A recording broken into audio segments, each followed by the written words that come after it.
donc on est sur la troisième mitzvah des Bnei Noach, qui est en fait, donc après l'interdit de Avodah Zarah, qui est la mitzvah numéro 1, mitzvah numéro 2, c'était Moudir Hashem, Chas Shalom, donc c'était mitzvah numéro 2.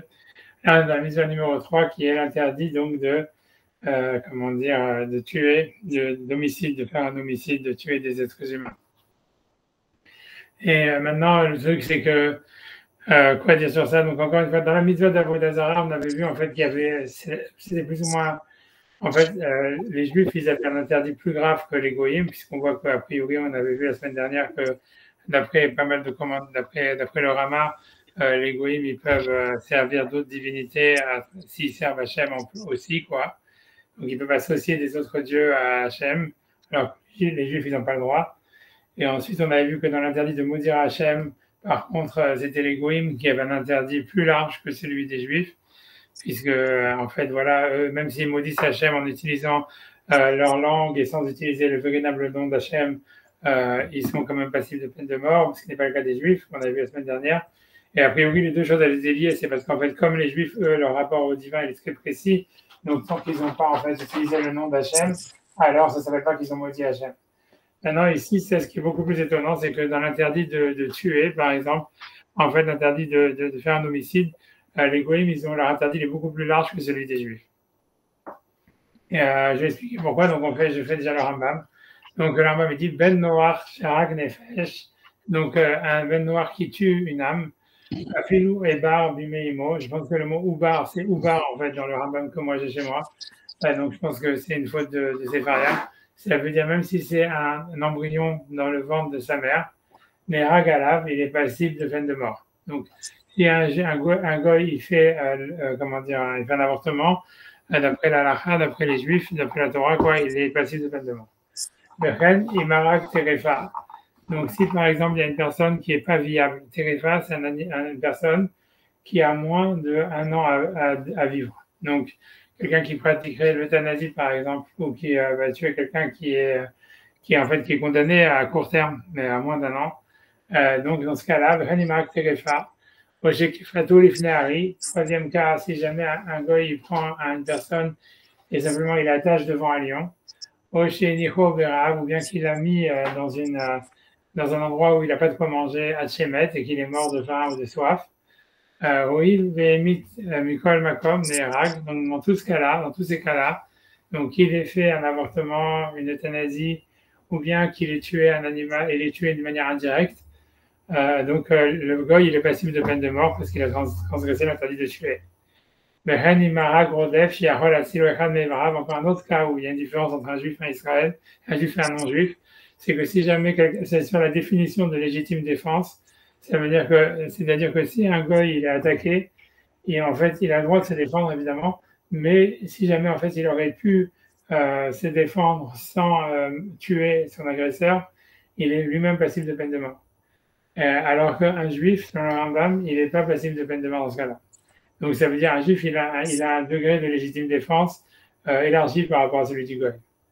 Donc je finis en tout cas ça. Donc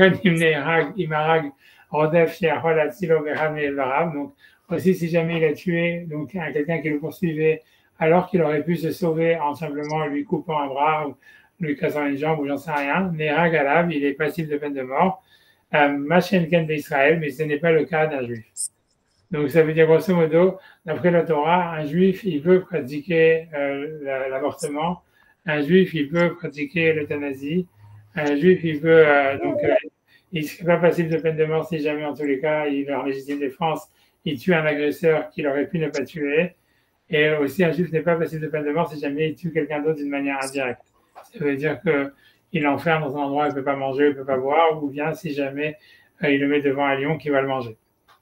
Et alors qu'un goy, dans tous ces cas-là, il est passible de peine de mort. Un goy, il est interdit par la Torah avec une passible de peine de mort de pratiquer l'euthanasie, de faire l'avortement, donc de tuer de manière indirecte.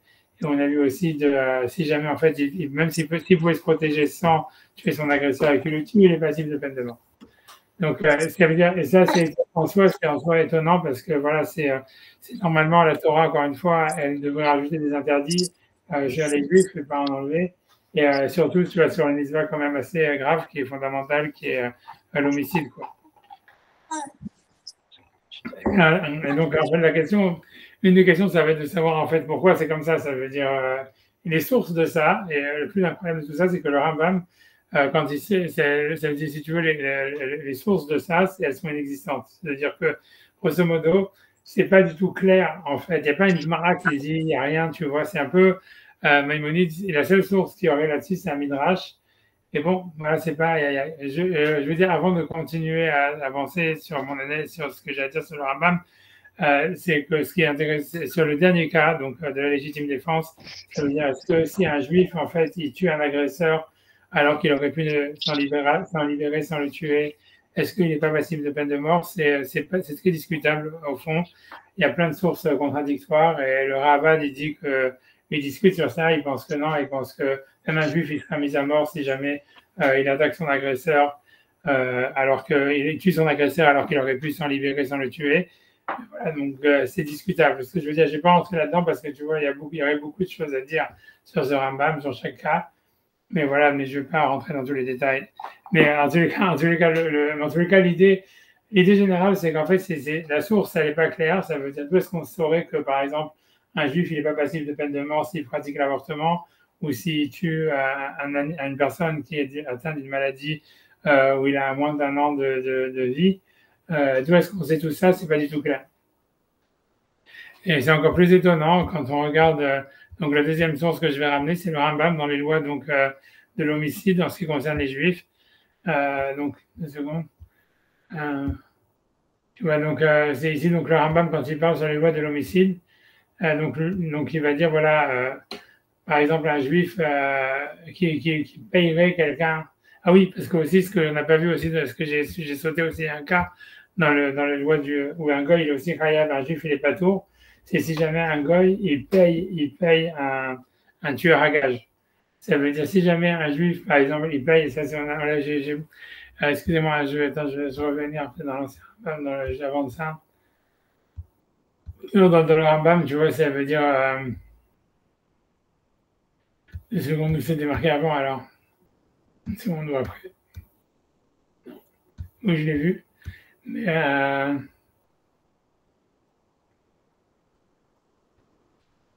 après, on apprend ça du fait que, même si tu dis de manière indirecte, je pense qu'un gars, il est khayab, même si jamais il paye quelqu'un pour tuer quelqu'un d'autre. Mais le juif, non. 2 secondes, je sais pas, je vois maintenant que c'est pas mentionné ici dans le Rambam. Mais en tout cas, bon, je reviens dans le Rambam sur les juifs. Donc, quand le Rambam, donc ici dans les lois du crime, il explique en fait, il parle de l'interdit de faire un homicide en ce qui concerne les lois chez les juifs. Donc il dit Avala socher oreg larog et travero, celui qui paye quelqu'un pour tuer quelqu'un d'autre. Ou bien que il a envoyé ses esclaves pour tuer quelqu'un. Kafato veniko lifneari, donc le cas de tout à l'heure, qu'il le met, il l'a attaché, il l'a mis devant un lion. Ou kayotsebo, et dans des choses pareilles, la ragato chaya, et que l'animal en fait il a tué. Donc, oreg et atzmo, ça veut dire le fait de se suicider. C'est aussi le Rambam, il n'a pas parlé de l'interdit de se suicider chez les goyim, donc c'est pas clair. Dans tous les cas, ici dans le Rambam, il parle sur celui qui se suicide. Dans tous ces cas-là, il a fait couler du sang. Et là, en fait, ça veut dire il a en fait commis la faute de tuer quelqu'un. Il dit Vechayav mita bideshamaim, ça veut dire il est chayav mita par rapport à Kadosh Baruch Hu, mais ve'en ben mita de bedin, mais le bedin lui ne veut pas le condamner. Ça veut dire puisque là il parle sur les lois d'un juif et il dit que donc un juif, contrairement à un goy, si jamais il tue d'une manière indirecte, etc. Mais encore une fois, le cas du suicide n'en a pas parlé le Rambam chez le goy. En tout cas, dans tous ces cas-là. Il y aurait le type, on va dire, il a fait couler du sang, il dit Maïmonide, mais le Bedin ne peut pas le condamner, il est chayav que par Hachem, que devant Hachem. Et ensuite, il continue. Ça, ce qui est important, c'est ça. Uminayin chiken ou adin. Ça veut dire, il dit, d'où est-ce qu'on sait cette halakha? D'où est-ce que lui, Maïmonide, il sort cette halakha que quelqu'un qui tue d'une manière indirecte, un juif, ou qui se suicide, ou des choses pareilles, il serait passible, ok, même s'il est condamnable, on va dire, par Hachem, il n'est pas condamnable par les hommes. Alors il dit, d'où est-ce que je sais que ceci est la halakha? Chez Nehemar, parce que le verset il dit, Shofer dam ha'adam ba'adam, damo ishafer. Donc ce pasouk, c'est un pasouk qui a été dit à Noach quand il est sorti de la Teva. Et donc là-bas, Hachem il dit à Noach, Shofer dam ha'adam, celui qui fait couler le sang de l'homme, ba'adam, dans l'homme, damo ishafer, son sang il sera versé. Et donc, elle dit, le Midrash de Garash, il disait Aoreg Beatzmo Shelo Alideh Shaliach. Donc, lui, ce que ça veut dire, c'est qu'il veut dire que ce premier pasouk, le début du pasouk, il dit celui qui fait couler le sang de l'homme dans l'homme, son sang sera versé lui-même, donc il est passible de peine de mort. C'est celui qui tue lui-même sans utiliser un envoyé, c'est-à-dire de manière directe. Et donc, lui, en fait, il est passible de peine de mort. Ensuite, le verset il continue en disant Et dimchem nafshotechem edrosh, votre sang pour vos âmes, je vais rechercher. Zeh oregasmo, c'est celui qui fait du suicide, qui se suicide. Et donc, on voit que ici, on va dire que dans le pasouk, on en fait un cas spécifique où c'est plus, on ne dit pas son sang, il devra être versé, de toute façon, il est déjà mort, mais ça veut dire en tous les cas que c'est Hachem, il va, les nafshotechem edrosh, ça veut dire Hachem, il va faire une dracha, il va rechercher, il va enquêter, on va dire, pour savoir, a priori, si son suicide il était justifié ou pas. Donc, ça veut dire, puisque le verset il dit, le sang, votre sang de vos âmes, je vais le dracha, je vais le rechercher, dans le sens où je vais l'enquêter. Miyad kol chaya edreshenu, dans celui du verset, il y a marqué de tous les animaux, je vais le rechercher. Donc, le Midrash explique, en tout cas, Rambam, il explique que Zer Moser Chavero Lifnei Chaya, c'est celui qui met son animal devant, son ami devant un animal, les torfaux, pour qu'il soit mangé. Et donc, dans ce cas-là, c'est la même terminologie qui est utilisée au niveau du suicide, en disant que Hachem va être Doresh, il va enquêter. Donc, ça veut dire que c'est Hachem qui s'en occupe, c'est pas l'homme, dans les deux cas. Ensuite, le verset dit Miyad Adam, Miyad Ish Achiv, Edrosh et Nefesh Adam, de la main de l'homme, de la main d'un homme à son ami, je vais enquêter, rechercher l'âme de l'homme. Donc, de quoi ça parle? Zé Asorer Acherim, c'est celui qui paye des gens, la rogue à travero pour tuer son ami. Et donc, là, on va conclure, et puis Rouch Nehemar, et donc, on voit dans ces trois derniers cas, donc celui qui tue par l'intermédiaire d'un animal, celui qui se suicide, ou bien celui qui paye quelqu'un pour tuer quelqu'un d'autre. Il est Birouch Nehemar, à la fin du verset, il y a marqué dans les trois cas, Bishloshtan, Lashon Drisha, ça veut dire je vais le rechercher. Aredina Masur Lashemaim, donc ça veut dire que leur jugement, il est entre les mains d'Hachem et pas entre les mains du Bédine. Donc ça, c'est ce que le Rambam dit. C'est-à-dire que quand on regarde, en fait, le Rambam, ça veut dire, quand il demande d'où serait la source, en réalité, donc il n'y a pas vraiment une source pour savoir pourquoi est-ce qu'un homme, par exemple, un juif, s'il tue on va dire quelqu'un qui était déjà condamné ou bien qui tue un embryon, etc., pourquoi est-ce qu'en fait ça serait pas passible de peine de mort, mais c'est en fait, enfin, il ne parle pas vraiment de ces cas-là, j'imagine même carrément là. Bref, il n'a pas parlé de l'euthanasie, il n'a pas parlé vraiment ici de l'euthanasie, il n'a pas parlé non plus ici de l'avortement, mais il n'en parle pas. Donc, en tout cas, mais l'idée, c'est qu'a priori, en tout cas, en ce qui concerne le fait de suicider ou de tuer d'une manière indirecte, a priori, ça serait dans la même veine les autres cas. Alors, en fait, il dit, parce qu'en fait, Hachem, le passouk, il dit, moi, je vais faire l'enquête. Anochi et Drosh, je vais faire l'enquête. Tout ça d'après le Midrash, tu vois. 2 secondes, je tombé à... Où je suis là? Où je suis? Je ne sais pas. Tu vois, mais je regarde 2 secondes. Je pense que je suis dans le chapitre d'après. Je pense que j'ai foutu. Grave. Ouais. Par rapport à ça, comment on a... Pendant longtemps, quelqu'un qui était suicidé, on ne l'enterrait pas avec nous, enfin on le jugeait, entre guillemets. Ouais, qu'est-ce que je te dis? J'en sais rien. Ça veut dire... ça semble... ce qu'on fait aujourd'hui, elle semble plus être en ligne avec ce que le Rambam explique, non? Ouais, non, c'est sûr. Je sais pas. Après, je sais pas à quel point cette histoire du suicide, c'était vraiment. Je sais pas si à quel point c'est pas une légende. Tu vois, Ah ouais? ça veut dire. Je pense, tu vois, ça veut dire que si tu veux, quand tu vois aux gens, ça veut dire à l'école ou des trucs comme ça, si tu veux, ça veut dire, ils essayent, ça veut dire, ils enseignent, tu vois, comme quoi le suicide c'est gravissime, etc. Pas Euh, peur. Ouais, voilà, parce qu'ils veulent pas, voilà, parce ils veulent pas motiver les gens à le faire. Mais quand tu regardes, tu vois, dans l'histoire de Shaoul, par exemple, qui s'est plus ou moins suicidé, c'est pas le seul cas dans le Tanakh. Tu vois, en réalité, tu vois, on te dit que voilà, il allait au Lamaba et tu vois, et voilà, Hachem, il amène la famine pendant 3 ans parce qu'ils n'ont pas fait des éloges mortuaires sur Shaoul alors qu'il s'est suicidé. Donc, tu vois, après, tu peux dire, OK, donc déjà, on voit que c'est-à-dire qu'il y a des droits de se suicider, tu vois. Et, euh, et donc voilà, donc ça veut dire, c'est pas si évident que ça que le suicide c'est un no-no comme ça, tu vois. Comme Ok. tu vois bien que, voilà, ici le Rambam il a dit c'est Hayab, tu vois, ça veut dire chauffeur d'amim, etc. Mais voilà quoi, c'est pas si, on va dire, voilà, j'en sais rien, tu vois, ça veut dire, voilà, j'en sais rien. Et quand tu dis cette histoire de dire qu'on n'enterre pas les suicidés, etc., je sais pas si c'est vrai, tu vois. Honnêtement, moi, j'ai jamais vu ça de ma vie, quoi. Donc après ça, tu peux te dire, ah oui, en fait, c'est oui quelque chose, tu vois, tu vois, mais je sais pas du tout ce que j'ai envie de regarder là-dedans, attention. Bref, tu vois, mais ça veut dire, c'est pas, tu vois, ça veut dire, moi, j'ai jamais vu, tu vois, j'ai pas vu. Maintenant, j'en sais rien. Je pense que, tu vois, ils voulaient vachement, comment dire, dissuader les gens de le faire, tu vois. C'est parce que c'est tout, mais voilà. Mais je sais pas. Moi, j'ai jamais entendu parler de quelqu'un qui s'est suicidé, qu'à cause de ça, tu vois, ou si on l'a pas enterré dans un cimetière, ou même on lui a pas fait des éloges funèbres ou des choses pareilles. Ok. Je sais pas, tu vois. C'est vrai qu'il paraît qu'avant la maladie, mais c'est encore tout ça. Je sais pas à quel point c'est vrai qu'ils disent que la maladie mentale, ça veut dire que voilà, que ça veut dire avant on disait non, mais maintenant je sais pas.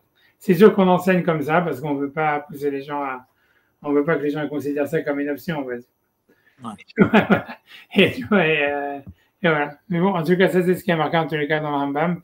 Mais la question, c'est que tu vois, ce Rambam lui-même, tu vois, c'est-à-dire la source qu'il donne, tu vois, elle est très, ça veut dire, tu vois, c'est lui-même qui cite, tu vois, donc ça veut dire, c'est comme si, en fait, il y a un midrash qui dit un truc comme ce qu'il dit, encore une fois, si ça se trouve, ça serait un midrash. Mais le truc, c'est que tu vois, c'est que la grosse question qui est sur ça, la plus grosse, c'est que c'est le Psukim, donc il a cité, c'est des psukim qui parlent en fait des bennes noires, c'est des psukim que Hachem il a donné, ça veut dire c'est des psukim qu'Hachem il a dit à Noir quand il est sorti de la Teva. Ok. Alors que justement ces exemptions, elles n'ont pas l'air d'exister chez le ben noir. Tu vois? Donc ça veut dire, tu vois, ça veut dire que si jamais, par exemple, tu vois, le cas où c'est clairement compliqué, où c'est carrément incompréhensible, c'est, tu vois, c'est sur le cas, par exemple, voilà, donc j'ai retrouvé le truc, mince, dans 2 secondes. Je veux dire, voilà, je remets. Dans le cas où c'est complètement incompréhensible, c'est quand, c'est quand, c'est quand il parle de celui qui tue d'une manière indirecte. Ça veut dire, il dit, ah voilà, celui qui tue d'une manière indirecte, en fait, en utilisant un animal ou quelque chose comme ça. Comme le verset il dit, c'est moi qui va m'en occuper, donc ça veut dire qu'il est pas passible de peine de mort par le Beddin d'en bas. Et Ouais. donc il dit, c'est ça ce que le Passouk dit. Et puis en fait, ce Passouk-là, il a été dit à Noir. Et on vient de lire dans les lois des rois qu'ils considèrent qu'un ben noir qui tue d'une manière indirecte, il est passible de peine de mort par le beddin terrestre. Donc en fait, c'est complètement, si tu veux, voilà, c'est incompréhensible. Grave, on n'avait pas vu l'histoire de la règle. Si ça a été donné à Noir, que ça n'a pas été répété au Arsinaï. Ouais, et ça, si tu veux, ça c'est encore plus une question, si tu veux. Ce que tu dis, pourquoi? Parce que, en fait, tu vois, ça c'est la question qui arrive, si tu veux, c'est que, comme en plus on a cette règle-là, en fait, que tout ce qui n'a pas été répété, ça s'adresse aux juifs. Donc, normalement, si jamais, en fait, il y a un chiyuv, une obligation, quelle qu'elle soit, qu'on apprendrait des psukim, comme quoi il y a un interdit de faire de l'euthanasie, parce que la source, ça serait en fait de ces mêmes versets, tu vois, qui disent Shofer Dama Adam Ba Adam, celui qui fait couler le sang d'un homme quand il est dans un autre homme, Donc, ça voudrait dire le test, ça voudrait dire l'avortement, etc. Damo et Shafer, ça veut dire qu'on apprendrait, si jamais il y avait des sources pour, ça veut dire pour interdire l'avortement et l'euthanasie, etc. En fait, c'est de ces versets-là qui ont été donnés à Noir, et par le fait qu'ils n'ont pas été répétés, donc normalement, en fait, ça devrait s'appliquer aux Juifs et pas aux Goïs, tu vois. Et ça va être une question, si tu veux. C'est la question qui suit, si tu veux. Mais tu vois, c'est la première question qu'il y a. Encore une fois, c'est au niveau des sources, c'est-à-dire que le Rambam, encore une fois, il explique dans les lois que je vais remettre encore le Rambam qu'on va étudier. Dans les lois des rois, il explique que les Juifs, ça veut dire un goy qui pratique l'avortement. Et a priori, ça on l'apprendrait du verset de Noir, comme le verset dit, celui qui fait couler le sang d'un homme quand il chauffeur d'âme à Adam, bah Adam. C'est celui qui fait couler le sang d'un homme quand il est dans un homme. Et donc, ça veut dire, ça parle d'un embryon. Donc, tu vois, mais tout ça, c'est des versets qui ont été dits à Noir, comme le fait de tuer indirectement, comme on a vu, c'est Midam, Miliad, Kol Chaya, et chez nous, de tous les animaux, je vais rechercher le sang. Ça voulait dire, en fait, celui qui tue quelqu'un à travers un lion ou des choses comme ça. Donc, tous ces cas-là, en fait, on les apprend des psukim qui ont été dits à Noir.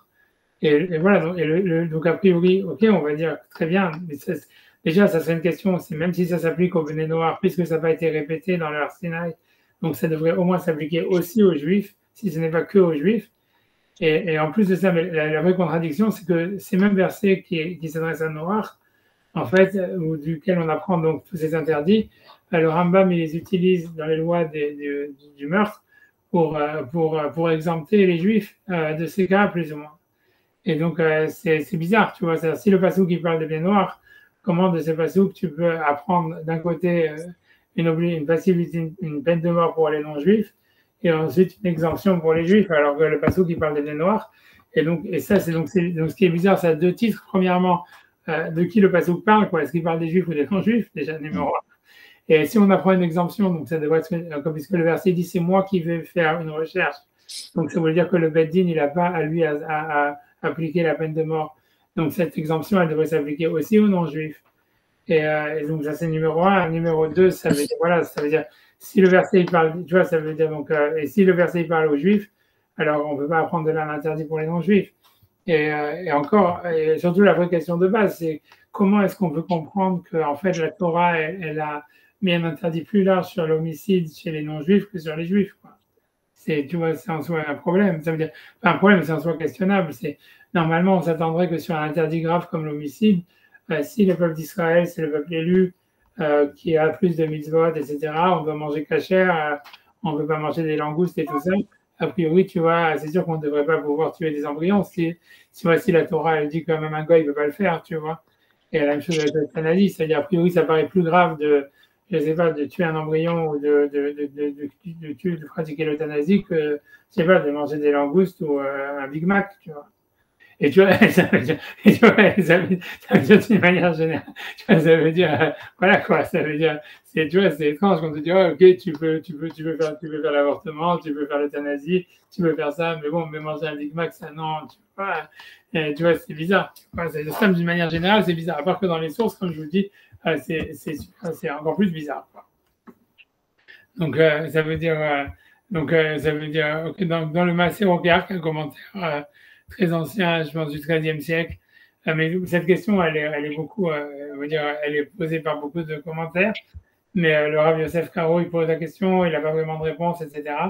En tout cas, j'ai ramené simplement ce passage-là, ça veut dire, donc ça, c'est le commentaire du Rav du Maaseh Rokeach, encore une fois, vous devez Google si vous voulez savoir exactement ces dates. C'est un Rav séfarade dans tous les cas, mais à mon avis du XIVe siècle ou quelque chose comme ça. Et au 15e, puisqu'ici, c'est Rav Yosef Karo, etc., donc c'est plus tardif, 15e, 16e peut-être, quelque chose comme ça. Donc il pose la question, il dit « Shofer dam à Adam, zerregasmo ». Donc il dit « Rav Kesef Mishneh ». Donc le Kesef Mishneh, « Lo era lanu minayin otsi abenu dinze ». Donc, le Rav Yosef Karo, le Kesef Mishneh, il ne savait pas d'où est-ce que le Rambam il sort ces halachot-là, quelles sont ses sources de faire des drachot comme ça du verset. Drachazot, d'où vient cette dracha?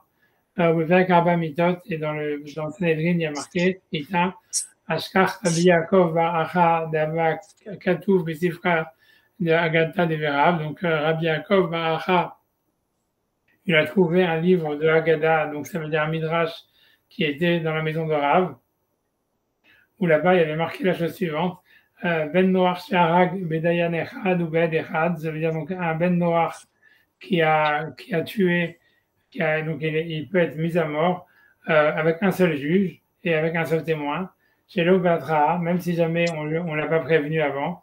Et puis Ish, ça veut dire par un témoin d'un homme. Vélo et puis Isha, c'est pas par le témoin d'une femme.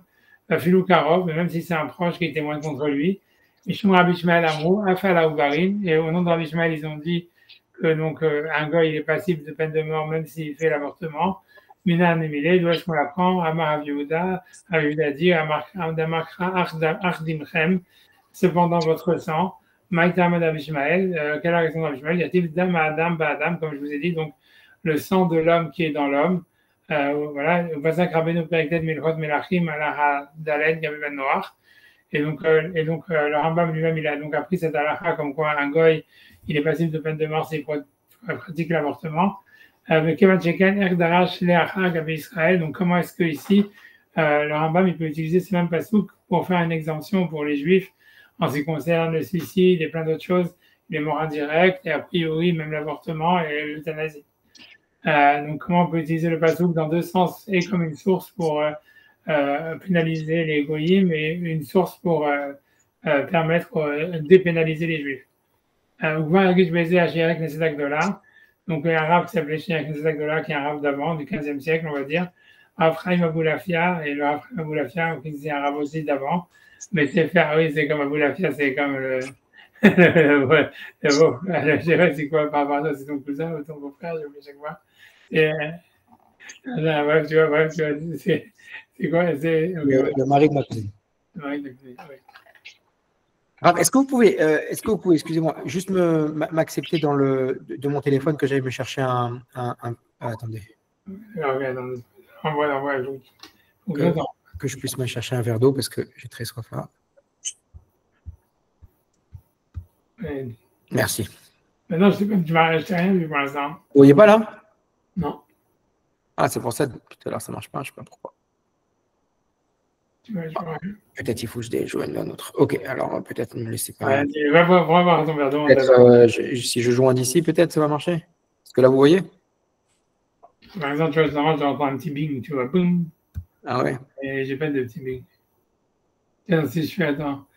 Je sais pas comment. En bas à droite, si vous, le nombre de personnes là. Bon, c'est pas grave, c'est parce que non, c'est moi qui suis en double, je sais pas comment ça se fait. Ouais, vous êtes en double et moi vous me voyez pas. Ok, c'est pas grave. No worries. Vas-y, va voir ton, va chercher, t'attends. Ok, j'arrive.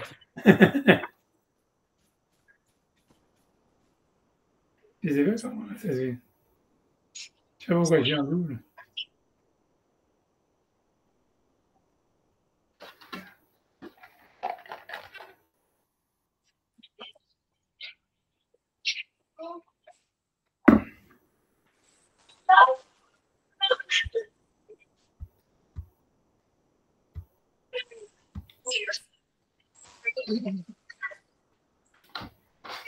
Ouais.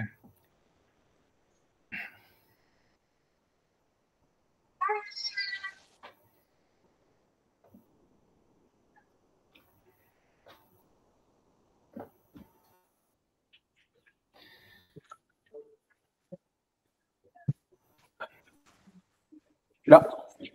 Ah, donc on y va. Donc, il dit que tout cela, ils n'ont pas répondu, ils n'ont pas de réponse. Tu vois, mais l'autre tire sous clon. Mais lui, il va dire sa réponse. Mais bon, comme encore une fois, elle vaut ce qu'elle vaut. Ben voilà, jusqu'ici. Donc, donc, il est déjà marqué dans le Midrash, cependant votre sang, Katoub Edrosh Nefesh Adam.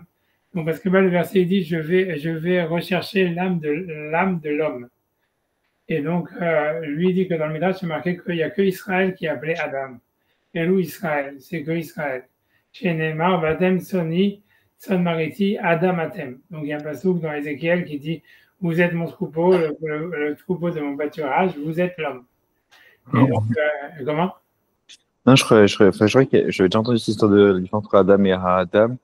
Je pensais que Oui, c'est vrai, c'était. t'as raison, c'est intéressant qui va le savoir, t'as raison, mais en tout cas, il y a marqué Ha-Adam, t'as raison, entre Adam et Adam, de toute façon, tu parles de ça. En tout cas, ici, il y a marqué Ha-Adam, donc il n'y a pas de question. Et Ha-Adam, là, c'est sûr que c'est ouais. Israël. Il y a marqué que tout les droits, j'ai dépêche Ha-Adam. Donc c'est possible que Adam, ça peut être tout le monde, c'est une discussion, etc. Tosfot, oui, il y a des sources Voilà, plus solides qu'à Midrash. Ouais.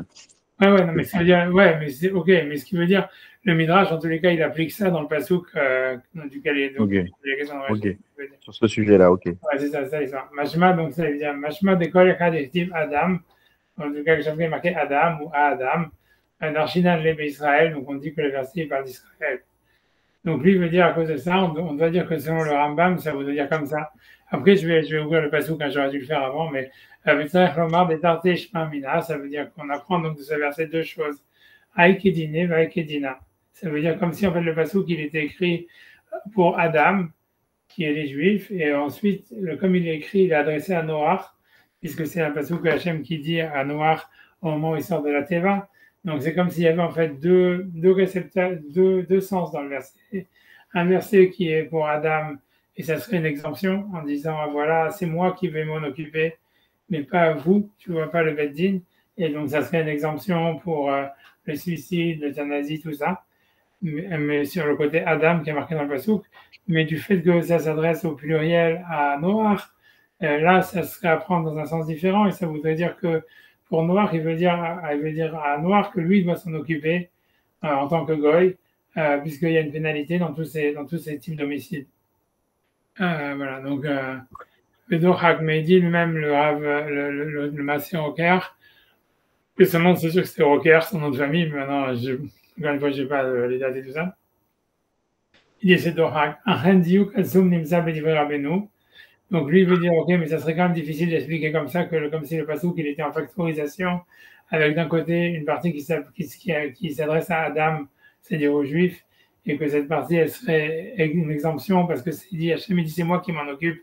Et une autre partie qui serait en fait le discours qui adresse à Noach et à ses enfants qui sortent de la Teva où il dit à vous de vous en occuper. En tout cas, lui va essayer de dire autre chose. Il veut touche Neymar Bishoshan, la chaîne de Richard. Donc, en tout cas, donc le Maseroka, simplement, il veut dire quelque chose. Il dit voilà. Il dit Achen Diouk Atsum Nimsa Bedivre Rabbeinu. Simplement, on peut faire un Diouk dans les paroles du Rambam. Chez Katav, puisque le Rambam, dans la fin de la Lacha, il dit Touche Neymar Bishoshan, la chaîne de Richard.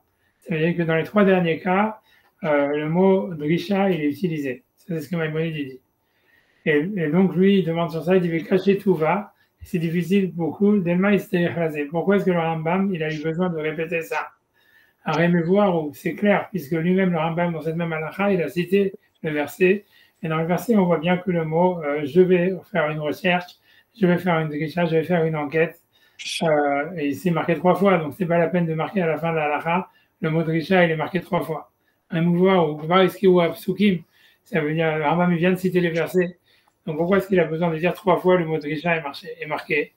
Et là, Niresh Nitgaven est arrêté couché à Anal, mais il dit que donc le Rambam, selon lui, il a voulu répondre à la question à savoir précédente. Ça veut dire comment est-ce que on peut dire que le verset il est écrit ici une exemption aux Juifs et en même temps une pénalité pour les non-Juifs. Que bien que donc les Chazal ils ont expliqué que c'est pas sous qui parle a priori aux non-juifs, qui est Rabbi Yaakov Baracha, comme Rabbi Yaakov Baracha il a dit que c'est de là où est-ce qu'on apprend l'interdit de faire la peine de l'avortement, et c'est adressé à Noach. Mikol Makom, malgré tout, Kevan Shebepirouch Neymar la Shon Rishta Bishloshtan, puisqu'à chaque fois la Torah a utilisé le mot de Risha, qui veut dire faire une enquête, c'est moi qui vais faire l'enquête. Mouchach de Gam l'Israël Kaïmé. C'est sûr que ça parle aussi aux Juifs, Kraé, des Shayar Beomita Bideshamayim, parce que, a priori, cette enquête que Hachem fait, ça veut dire que ça serait une passivité de peine de mort qui serait d'Hachem. C'est Hachem qui va décider de la pénalité à appliquer à celui qui aurait fait ces homicides, comme le suicide ou toutes ces choses-là. Et ça peut s'appliquer, ça peut être qu'un juif, parce que un ben noach, ça veut dire qu'un goy, lui, veut dire, on voit, et ça c'est vrai, on voit pas que ça existe chez lui le fait d'être passible de peine de mort par Hachem. C'est soit il est passible de peine de mort par le Beddin, soit il n'est pas passible de peine de mort du tout, quoi. Et donc, du fait que la Torah a utilisé le mot drisha, a priori, ça voulait dire que ça s'adresse à un juif. Et donc, l'idée, c'est que comme Hachem, historiquement, dans les versets, est en train de parler à Noir, donc c'est clair que ça parle des Bnei Noir. Et ça, et pour eux, si ça parle de Bnei Noir, c'était pour eux leur dire que dans tous ces cas-là, ils sont passibles de peine de mort par le Beth Din, et que c'est Noir qui doit s'occuper à faire un jugement sur tous ces cas d'homicide. Mais du fait qu'il y a marqué je vais faire la dracha, je vais m'en occuper, je vais faire une enquête, tout ça, ça peut s'adresser qu'à un juif parce que Hachem, il ne fait pas des enquêtes pour les non-juifs parce que chez eux, il n'y a pas de passivité de peine de mort, minachamaïm, ça veut dire, et voilà, à l'état individuel, voilà, par Hachem. Donc c'est de là ce qu'on apprendrait que pour un juif, il est exempté par le Bedin, mais il va avoir des comptes à rendre par rapport à Kadosh Baruch. Donc ça, c'est ce que lui, le Maserokar, il va expliquer comment le passouk il peut servir de source pour les deux, etc. Mais encore une fois, c'est pas du tout, c'est très difficile. Déjà, tu peux dire pourquoi est-ce que ça serait impossible pour un ben noir d'avoir un chiyuv mita b'idei shamayim. Pourquoi est-ce que c'est le concept, il est impossible, tu vois? Pourquoi pas? Tu vois? Pourquoi est-ce qu'un ben noir ne serait pas non plus, jugé par Hachem pour savoir s'il se suicide, par exemple, ou s'il pratique l'euthanasie ou l'avortement, que Hachem il va le juger et savoir s'il est passible de peine de mort ou pas, et c'est que Hachem qui peut savoir. Pourquoi est-ce qu'en fait, si tu veux, le Maserokar, il dit qu'il n'y a qu'un juif qui peut avoir ça et pas un non-juif? C'est pas, tu vois, ça veut dire, ok, on pourrait dire, légalement, on voit aucun autre exemple dans la Torah où Hachem dit ça à un goy en disant je vais te juger et je vais voir si tu es passible de peine de mort ou pas. Ça veut dire, c'est vrai qu'on ne voit pas ça historiquement dans le Tanakh, nulle part en ce qui concerne un non-juif. Par contre, si les juifs, on le voit. À chaque fois, c'est dit Hachem, je vais m'en occuper, etc. Mais tu vois, de là à faire une règle comme ça, tu vois, c'est pas, ça veut dire, tu vois, c'est pas évident, tu vois, c'est pas, voilà, tu vois. Sauf dans Yov. Ouais. Sauf dans Yov. Je m'ai entendu. Dans Yov. Dans Yov, ouais, dans Yov, il y a. C'est la famille. Qu'est-ce qui est marqué là-bas? Ah, ouais, j'en sais rien. Je sais pas. Ouais, je pense pas que c'est marqué qu'il est passible de peine de mort ou que ce soit. Non, mais il enlève, oui. Oui, il enlève la vie à sa famille, non? Ouais, Hachem, il enlève, ouais.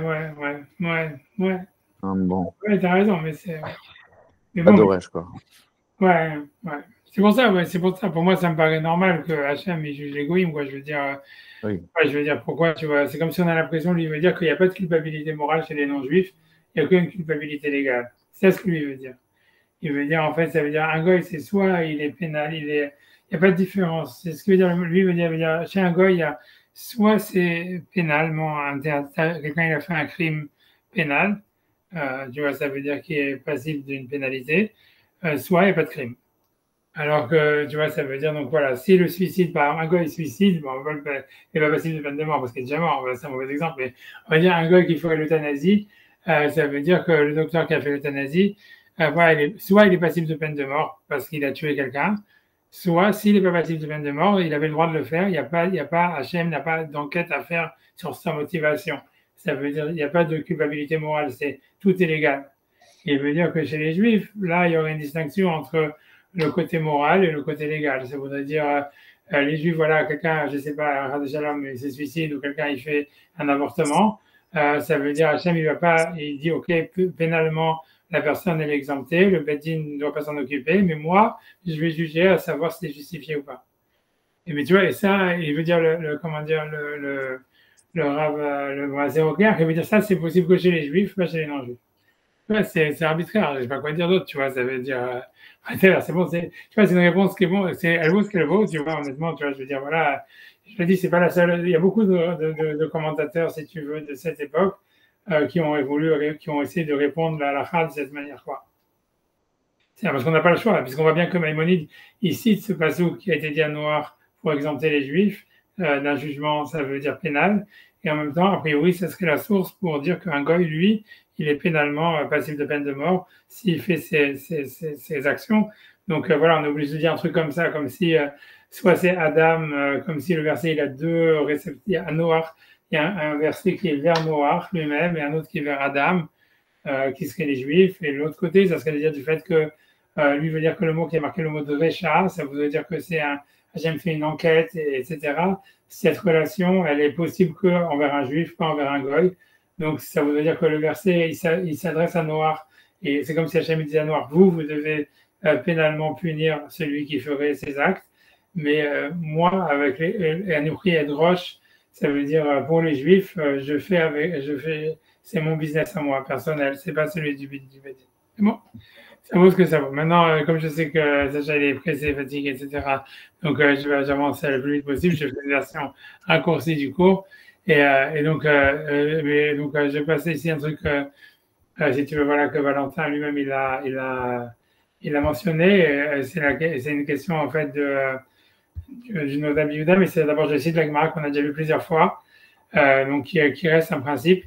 Donc, la Gemara dans Sanhedrin, elle dit qu'il est Rabbi Yossi Bar Chanina, Rabbi Yossi Bar Chanina, il dit Kol mitzvah sheneemra livnei noach, toute mitzvah qui a été dit aux Bnei Noach, Venishnit Besinaï, qui a été répétée au mont Sinaï, Lazé Velazé Neemra, donc ça veut dire qu'elle s'adresse et aux Bnei Israël et aux Bnei Noach.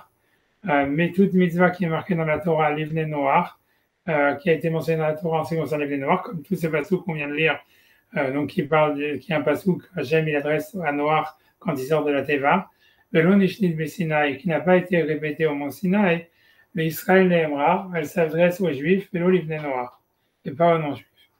Et donc ça c'est le principe. Et donc comme il dit, ça c'est ce que Valentin a cité. Et donc en fait ça serait encore un gros problème sur la halakha que Maïmonide il a dit, puisque ça voulait dire que si jamais la Torah elle a dit en fait aux Bnei Noach que c'est interdit pour eux de pratiquer l'euthanasie ou l'avortement ou le suicide ou de payer des tueurs à gages pour tuer des gens ou des choses comme ça, et que c'est passible de peine de mort, du fait que ça n'a pas été répété dans le mont Sinaï, dans la logique ça veut dire que ça s'applique aux juifs et pas aux non-juifs, tu vois. Alors, Maïmonide, il dit le contraire, évidemment. Donc c'est une question, tu vois, c'est une question. Cette question, en fait, elle est demandée par le Nodab Yehuda, c'est le Rav Lando, voilà, qui était à l'époque du Gaon de Vilna, etc. Et donc, c'est quelqu'un qui demande cette question au Gaon de Vilna, au Nodab Yehuda, un Rav Chashuv. Et lui, le Nodab Yehuda, il pense que c'est pas une question, mais c'est pas clair pourquoi il pense que c'est pas une question. Donc, voilà, on m'a décaché aller. Donc, ça, c'est la question. Donc, ça, c'est le choix du Nodab Yehuda. Donc, d'un Rav dont j'ai oublié le nom. Bref, je vais aller chercher maintenant. En tout cas, qui a demandé cette question au Nodab Yehuda, de dire comment c'est possible même de penser donc un non-juif, il va être passible de peine de mort si jamais il pratique l'euthanasie ou l'avortement, et un juif serait exempté, alors qu'en vertu du principe de la Gemara qu'on vient de lire, que toute mitzvah qui n'a pas été répétée à Sinaï, elle s'adresse aux juifs et pas aux non-juifs. Donc j'ai lu la question. On m'a décaché les lemar, mina ha milta, comment d'où vient cette chose-là chez Israël et non gala ou barin, qu'un juif en fait il n'est pas passible de peine de mort sur des embryons. Afilu beyadina nekalu chodashav, même si jamais on sait que l'embryon il était viable. D'où est-ce que les Chachamim peuvent savoir que ça s'appelle pas, c'est pas inclus dans la mitzvah qui a été donnée à Noach, c'est lui qui fait verser le sang d'un homme quand il est dans le ventre d'un autre homme, à l'intérieur d'un autre homme.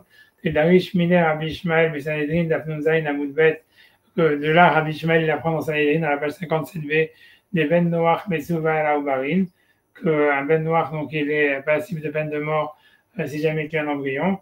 De l'Okaïgam à l'Israël, pourquoi ça ne parlerait pas d'un juif?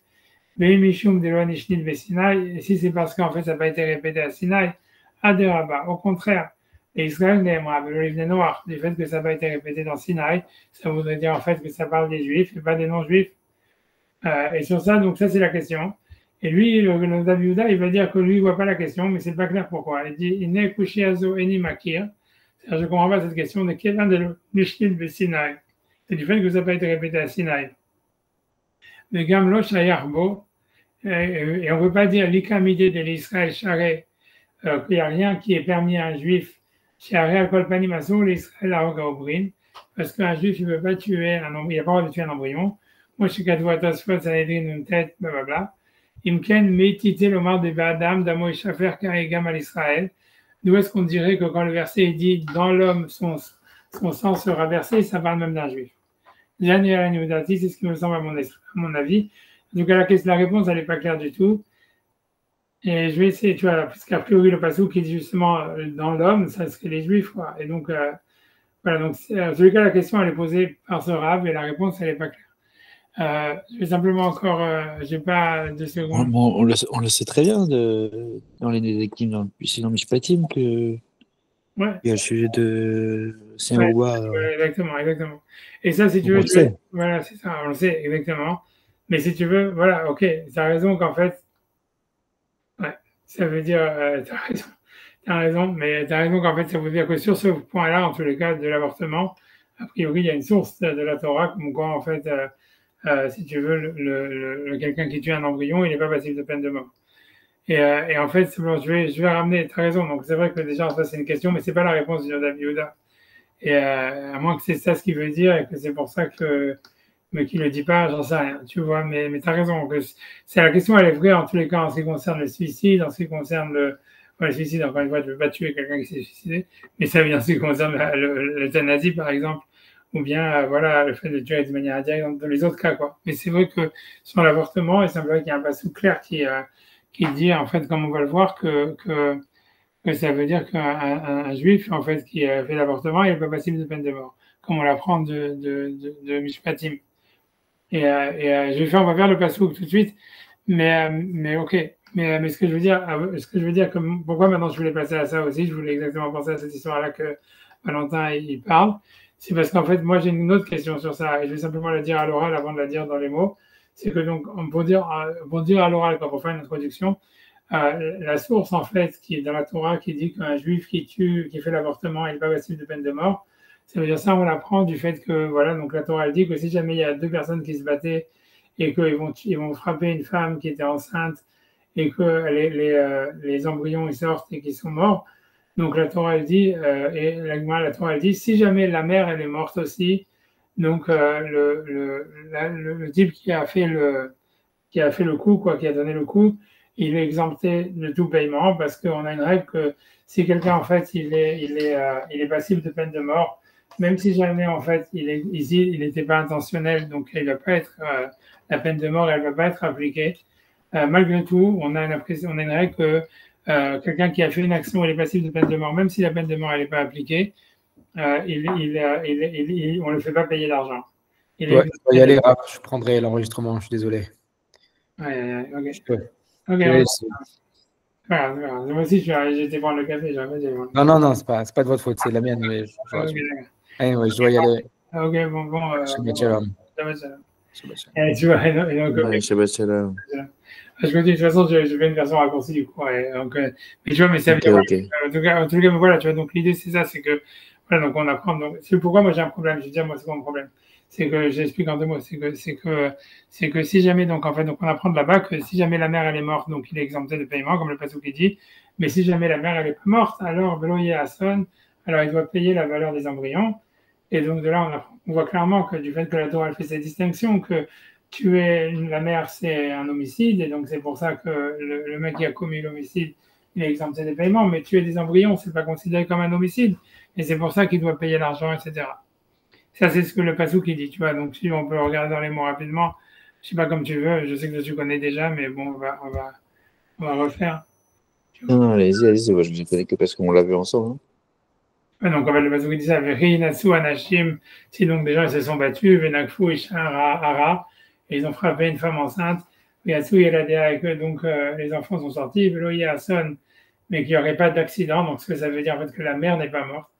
Anoshi Anesh, donc il va devoir payer, il doit être puni. Kasha Yashita Lav Balaisha, comme ça va être évalué, on va dire, sur lui, il devra payer ça au mari de la femme, puisque c'est lui qui est considéré le propriétaire des embryons. Benatan Biflilim, et il donnera au suivant ce que les juges vont évaluer. Et si jamais par contre il y a eu un accident, donc ça veut dire que la mère est morte. Benatan Nefesh Darat Nefesh, il y aura une âme pour une âme, etc. Mais on voit qu'il ne paye pas, quoi. Et l'idée, tu vois, c'est que, en fait, quand tu regardes dans la Gemara, donc et tu vois, elle dit que quelle est la lacha si jamais quelqu'un, il est chayav mita bidei shamaim, imaginons, comme on va dire le cas, quelqu'un au karet, par exemple, quelqu'un qui mange le sandwich de quelqu'un d'autre à Yom Kippour. Est-ce qu'il doit payer le sandwich ou pas?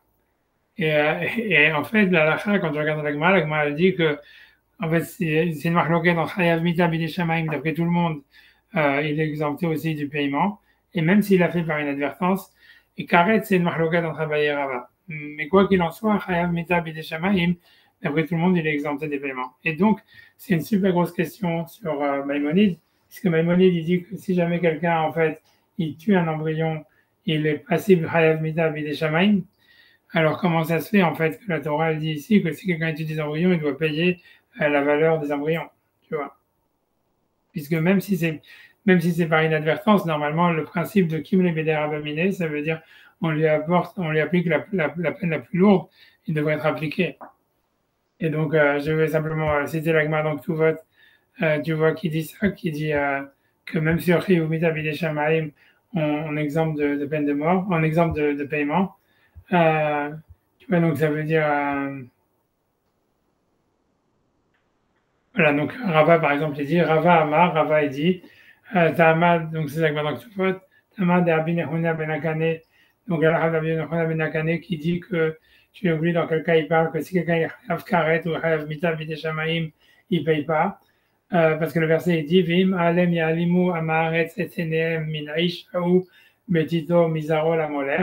Et donc, si jamais les gens, les témoins, ne veulent pas témoigner et donc ils décident de ne pas mettre à mort cette personne qui a donné sa descendance à Molaire, mais ça me tient à Niet Panaï Baïchaou, et je mettrai moi mon visage sur cette personne-là, au Mishparto et dans sa famille, Vechati Oto, et je le néantirai.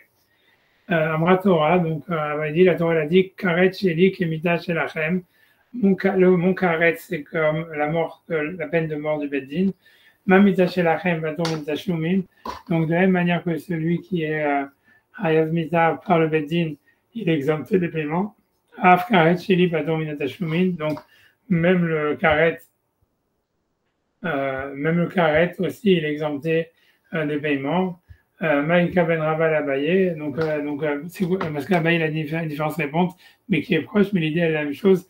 C'est qu'elle m'a dit à Ika Ben Ayou Zar Shachal Teruma, c'est un juif qui a mangé la Trouma, donc il est passible de peine de mort Bidei Shamayim.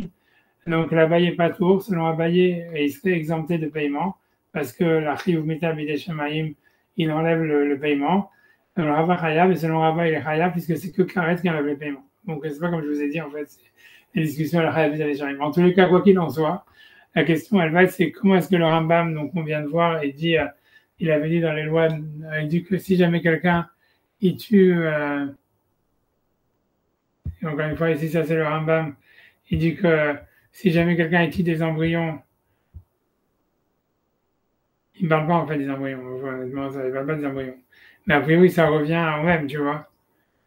Ça veut dire, puisque c'est du même pasouk, dans tous les cas, si quelqu'un tue un embryon, il est pas sourd de Hayav Mita Bidei Shamayim, comment est-ce que la Torah peut dire qu'il doit payer?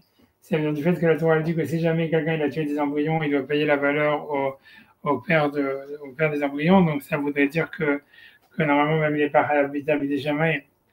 Et tu vois, cette question, je l'ai vue ici dans un livre du Rav Plotsky, que c'est le Chemdat d'Israël qui me pose la question. Et là aussi, je n'ai pas vraiment compris sa réponse. Mais en tous les cas,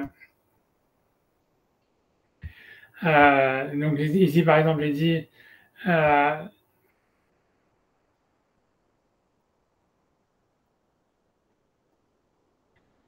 donc ici, c'est vérité, mais c'est vers Zekuta d'Abraham, Mimara Nagarav Gaon, Arav Akadosh, Tchernov. ז"ל שכתב על דת הזאת הנ"ל, בזה לשון ואני מוסיף על דעתי שיש אפילו חיוב מיתה בידי שמיים אל העוברים. Donc lui voudrait dire, ça veut dire, ce rab là, il voudrait dire que si quelqu'un tue un embryon, il serait chayav mita bidei shamayim, de l'eau garam otzaat zera levatala, parce que c'est pas pire que de faire de la masturbation, chez chayav mita la shamayim, où on voit qu'il était chayav mita bidei shamayim, comme on voit que Er et Onan sont morts à cause de ça. Péida, Baksheni, Bayer, Bechor, etc. Kalvachomer sur les ouvarim. Ok.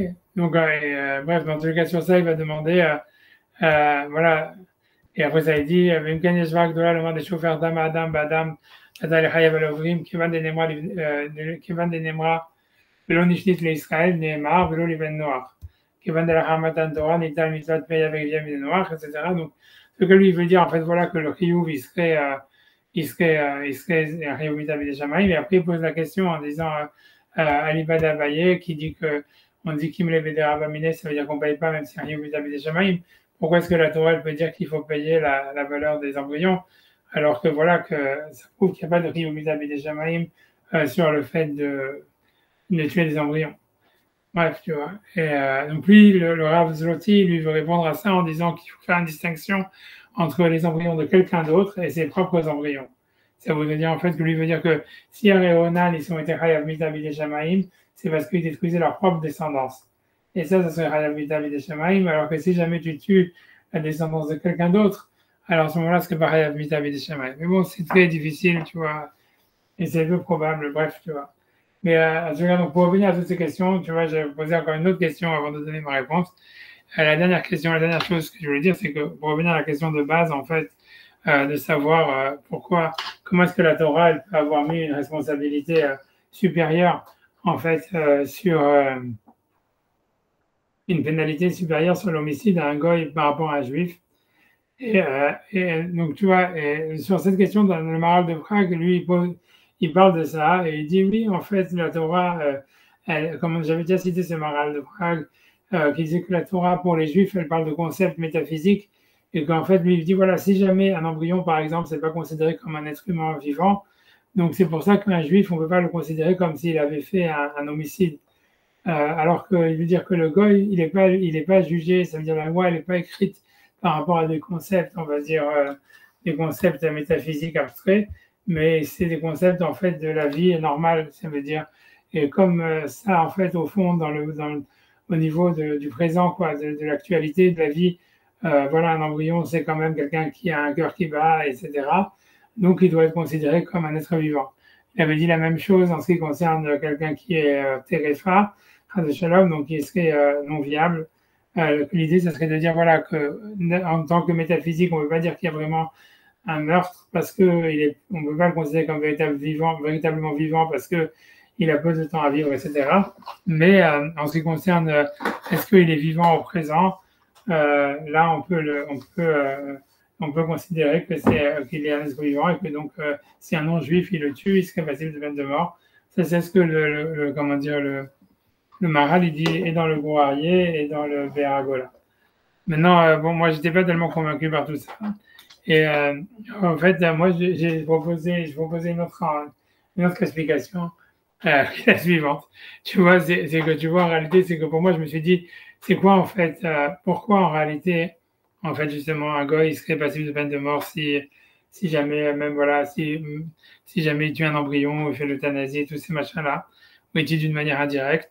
À mon avis, c'est parce qu'en fait, en réalité, on voit, ça veut dire dans l'idée, ça serait que on le juge par rapport au futur, par rapport au potentiel qu'il a détruit. C'est-à-dire qu'il y avait un potentiel de vie, et toi, tu l'as détruit, et donc, c'est ça ce qui te rend passible de peine de mort. Ça veut dire, voilà, si quelqu'un tue un embryon, même quand quelqu'un il va tuer quelqu'un qui était condamné à terme, mais voilà, les jours de vie qu'il avait, c'est un potentiel qui a été détruit, et donc ça rend passible de peine de mort. Même quand on regarde en réalité dans le crime de Caïn avec Hevel, quand Hachem il dit voilà, qu'est-ce que tu as fait, le sang de la descendance, le sang des frères, de la descendance de tes frères, de ton frère, il crie vers moi de la terre. En fait, on voit que Hachem il veut pas juger Caïn parce qu'il a tué Hevel parce que ça, on va dire, il pouvait pas le savoir ni rien. Donc, il est jugé parce qu'il a détruit la moitié de l'humanité, parce qu'il a tué un potentiel qui aurait pu arriver. Et ça veut dire, et pour moi, l'idée de ça serait pourquoi est-ce qu'un goy, on va dire, voilà, lui, il est jugé par rapport au potentiel dans le futur. C'est parce qu'en réalité, le goy lui-même, ça veut dire tout son rôle, en réalité, c'est le futur. C'est-à-dire que en fait, si tu veux, la réalisation des goyim, c'est comment on va se réaliser dans l'histoire. Et à chaque fois, si tu veux, un goy, il cherche toujours, en fait, à se justifier et ça veut dire, il se voit dans le progrès. Pour lui, c'est dans le progrès de l'histoire. et dans le futur qu'il justifie son existence et le rôle de ce qu'il doit faire, etc. Et grosso modo, alors que les Juifs, par exemple, tu vois, à l'opposé de ça, eux, ils se considèrent comme étant déjà parfaits et donc ils n'ont aucun progrès à accomplir. Et ça veut dire, puisque c'est en ça qu'ils se considèrent comme étant le peuple élu, ça veut dire en fait, nous, en fait, on se considère comme n'ayant plus besoin d'évoluer. Et donc, en fait, comme on est déjà, si tu veux, parfait, donc en fait, on n'est pas à être jugé par rapport à un potentiel à détruire, puisque le potentiel à détruire, il est simplement si tu penses qu'il y a du progrès à faire. Mais si, en fait, tu penses qu'il n'y a aucun progrès à faire, donc en fait, tu peux être jugé que par rapport, en fait, à ce qui est présent, quoi. Et donc, si, en fait, tu tues un embryon, par exemple, comme on va dire, c'est un sous-produit par rapport à un produit fini, donc en fait, ça ne serait pas considéré comme si on avait fait un homicide. La même chose, tu vois, si tu veux, avec le fait de tuer quelqu'un qui est condamné, qui n'a pas un an à vivre, déjà l'homme, tu vois, ça voudrait dire, voilà, comme en fait, au présent, il est pas, ça veut dire, voilà, on ne peut pas le considérer comme étant vivant, donc, en fait, celui qui le tue, il n'a pas fait au présent un homicide. Et voilà, et c'est ce que je veux dire, tu vois, ça veut dire pour moi, l'idée, c'est ça veut dire que grosso modo, l'idée, en fait, de tout ça, ça veut dire que les goïms, en réalité, tout ce qu'ils veulent, en réalité, je pense qu'il y a quelque chose de vrai dans ce que les goïms, ils se considèrent comme, on va dire, le nouvel Israël ou quelque chose comme ça. Ça veut dire qu'en fait, le fait même qu'ils cherchent le progrès, c'est parce qu'en fait, ils pensent ça veut dire, en fait, ils savent que leur finalité, c'est de devenir des juifs, mais ce sont des juifs qui s'ignorent en réalité. Ça veut dire, ils voient le judaïsme, ça veut dire la finalité de l'humanité comme quelque chose qui est à venir et vers lequel ils sont en marche, mais ils l'ont pas encore atteint, si tu veux. Et donc, par rapport à ça, c'est comme ça comme ils se voient comme ça, c'est comme ça qu'ils sont jugés, on va dire. Mais alors qu'en réalité, comme le peuple d'Israël, il se dit, voilà, on a reçu la Torah, et maintenant, si tu veux, il n'y a pas de progrès à venir, en fait, radical. En fait, ça veut dire, ça veut dire, voilà, on est déjà le but, on est déjà la conclusion. Donc, en fait, on n'a pas à être jugé par rapport à un progrès à venir. Et voilà, je pense, tu vois, c'est un peu bizarre ce que je dis, je sais pas si c'est clair ou pas clair, mais ça veut dire, mais en quoi ça répond à la question que je voulais dire?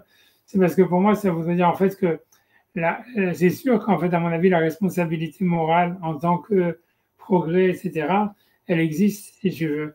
Et même un juif, donc, qui va faire je sais pas, un avortement ou une euthanasie, en fait, c'est sûr qu'il va être jugé par Hachem. Mais dans le sens où, parce qu'en fait, il a, si tu veux, c'est le côté goy qu'on a en nous, tu vois, qui est de dire il y a un potentiel à venir. Mais d'un autre côté, du fait que le juif, en tant qu'ayant reçu la Torah, il est déjà, en fait, si tu veux, la finalité du monde, ça veut dire il n'y a pas d'être humain à venir supérieur au juif qui doit advenir pour finaliser la création du monde. Ça veut dire, après le temps de la Torah, si tu veux, c'était ça, en fait, la version ultime, en fait, de l'humain. Et donc, en fait, ça veut dire, d'un côté, on ne peut pas le juger, on ne peut pas le pénaliser pour avoir détruit quelque chose qui était un potentiel à venir, puisqu'il est déjà la réalisation du potentiel. Et, tu vois, donc, c'est ça l'idée, tu vois. Donc, c'est pour ça, donc, Hayat Bidei Shamayim, ça veut dire, voilà, c'est pénalement, on ne peut pas te pénaliser. C'est hyper raciste d'un côté, c'est comme s'ils disaient, voilà, c'est vraiment comme les nazis, ça voudrait dire, voilà, en fait, tu vois, ça veut dire, les juifs, c'est la race élue, la race supérieure, et donc, en fait, si tu veux, on peut pas tuer, et que par contre, les embryons, les j'en sais rien, les condamnés à mort, ça veut dire les malades et tout ça, ça veut dire ils ont plus ce statut d'être humain à l'instant présent, élu, race supérieure, etc. Ils sont en devenir, ils ont un potentiel en devenir, mais ils sont pas en fait à l'état présent du même, on va dire, du même acabit. Donc on ne peut pas détruire, si tu veux, on ne peut pas condamner à mort quelqu'un qui est la réalisation à cause de quelque chose qui a un potentiel à venir, tu vois. Mais d'un autre côté, tu vois, c'est Hayat Bidei Shamayim parce que le juif, malgré tout, il a une responsabilité par rapport à, tu vois, la réalisation du monde qui se passe dans l'histoire, quoi. Et tu vois, pour moi, tu vois, c'est faire un lien un petit peu avec la paracha de la semaine. Pour moi, tu vois, c'est lié avec l'histoire de Bilam, qu'il voit le futur. C'est Moshe, il est incapable de voir le Mashiach. Moshe, tu vois, il voit jamais le futur, il voit que le présent. Et parce que pour lui, en fait, l'idée, c'est, tu vois, on a reçu la Torah et c'est fini, tu vois. Donc, c'est pour ça qu'il parle pas du Olam Haba, c'est pour ça qu'il parle pas du Mashiach, c'est pour ça qu'il parle de rien, tu vois. Il parle que du présent parce qu'au fond, Ça veut dire une fois qu'on a reçu la Torah, voilà, on a accompli le sens de l'histoire du monde. Et en fait, ça veut dire, et par contre, Bilam, tu vois que lui, en fait, il veut justifier en fait l'existence des Goïm et si tu veux, la destruction d'Israël par le fait justement que voilà, le monde il a un chemin à faire et il a un développement à faire et comme si les Juifs en fait ils étaient anachroniques et qu'ils bloquaient ce développement en se mettant comme produit fini, comme ayant déjà atteint la conclusion de l'histoire. Et c'est à travers, en fait, on voit bien que c'est toujours à travers la volonté de voir le futur et justement par le Messie, par la vision messianique, que Bilam il veut justifier la destruction d'Israël. Et parce qu'au fond, tu vois, il y a du vrai dans l'histoire. Ça veut dire, il y a du vrai que voilà, c'est pour ça qu'on dit que Hachem, il les a mis comme des bénédictions, etc. Mais en fait, c'est sûr qu'il y a, et que malgré tout, c'est des malédictions. Mais tout ça, c'est parce qu'en fait, c'est vrai, il y a du vrai dans l'histoire que le peuple d'Israël, c'est un frein, en fait. C'est pas un frein, mais oui, je sais pas comment dire, c'est un frein à l'histoire. C'est quelque chose, tu vois, qui bloque le progrès. Il n'est pas à sa place, ouais. Voilà, qui passe à sa place, voilà, qui est hors temps, etc. Ouais. Ouais, c'est ça. Tant qu'il ne retrouve pas sa place. Ouais, c'est parce que c'est tant que le juif ne fait pas la Torah, quoi, qu'il est aussi décalé de son point, qu'il ne réalise pas sa fin. Ouais, parce que je pense, tu vois, que le peuple juif, tu vois, la finalité de la Torah, c'est dans le présent. Tu vois, je pense que, tu vois, en fait, tu vois, c'est ce que j'ai dit, je sais pas si je l'ai dit dans ce cours-là, mais je dis à chaque fois maintenant. Mais c'est beaucoup parce que j'ai pris du Nefesh HaChaim, tu vois, en fait, c'est quand tu vois dans tout le Nefesh HaChaim, à la fin, ce que tu comprends, la conclusion de tout le livre du Nefesh HaChaim, c'est de dire, en fait, c'est qu'il n'y a pas de réalisation à voir dans un au-delà ou même dans quelque chose qui dépasserait, en fait. C'est pour ça que je pense que Lévinas, tu vois, il aimait le Nefesh HaChaim et que Béni Lévi et tout ça, et Sartre et tout ça, c'est parce qu'en fait, c'est vraiment sartrien en réalité. Tu vois, c'est l'action, elle se justifie par elle-même, elle est une finalité en soi, quoi. Et dans ce sens-là, tu vois, pour lui, tu vois, c'est comme ça, les mitzvot de la Torah, ça veut dire, voilà, c'est en faisant les mitzvot, en étudiant la Torah, que tu fasses, tu vois, on peut dire lui, puisque lui parle de ça, en fait, voilà, tu relis, tu fais descendre une énergie spirituelle dans le monde, etc., et tu relis Hachem avec l'univers ou avec lui-même, et puis c'est tout, tu vois. Il n'y a pas besoin de chercher un sens qui soit au-dessus de ça, tu vois, pourquoi je mets les tefilines, etc. Si quelqu'un a des kavanotes, etc., tant mieux, mais pour lui, le tikkun, il est fait par l'action en elle-même, tu vois. Et ça veut dire, et pour lui, tu vois, l'éternité, elle se vit au présent pour l'humain. L'homme, il peut pas dépasser la dimension du présent, quoi. Et sa relation même à l'éternité, elle est dans le présent. Et en fait, on voit que c'est ça, en fait, le peuple juif, tu vois, c'est ça les mitzvot, c'est ça, en fait, c'est pour ça que c'est immuable, c'est ça l'histoire des corbanotes avec les kohanim, c'était en fait faire descendre la shrina dans le monde de la matière, mais cette matière, en fait, à part qu'elle est, on va dire, limitée dans un espace, elle est surtout limitée aussi dans un temps, qui est le présent, quoi. Et en fait, voilà, c'est tout. Et je pense que ça veut dire, et ça, fondamentalement, tu vois, ça veut dire que Hachem, quand il dit à Noir de sortir de la Teva, etc., et de se multiplier et de conquérir la terre et tout ça, c'était en fait une volonté, tu vois, donc on voit bien ce côté comme ça, qu'il avait une mitzvah, lui, de coloniser, je sais pas comment dire, la terre ou un chose comme ça. C'est en fait, il y a une mitzvah de progrès, en fait, c'est une volonté de chercher le progrès, tu vois, de pas s'arrêter là où ça en était, quoi.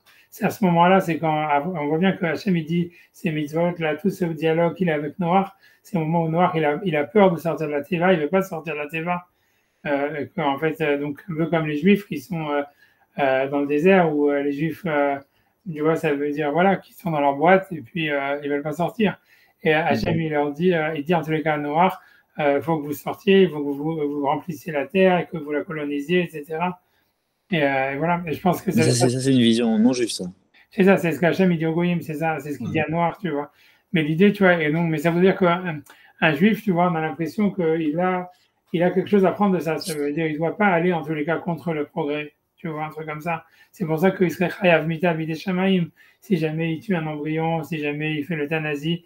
Parce que ça veut dire que bien qu'en fait, dans la Torah, au fond, la raison pour laquelle, tu vois, c'est pas c'est les êtres vivants du présent qui, on va dire, ils peuvent pas être mis à mort à cause qu'ils sont tués, un être du futur, si tu veux, comme un embryon, ou un être du passé comme un vieux, tu vois, mais ça veut dire parce que, voilà, puisque en fait, comme le juif, il est, encore une fois, il est dans le présent, il est le but de la création, donc il ne peut pas être mis à mort à cause d'un potentiel à venir, mais n'empêche qu'il a une responsabilité par rapport à ce potentiel à venir.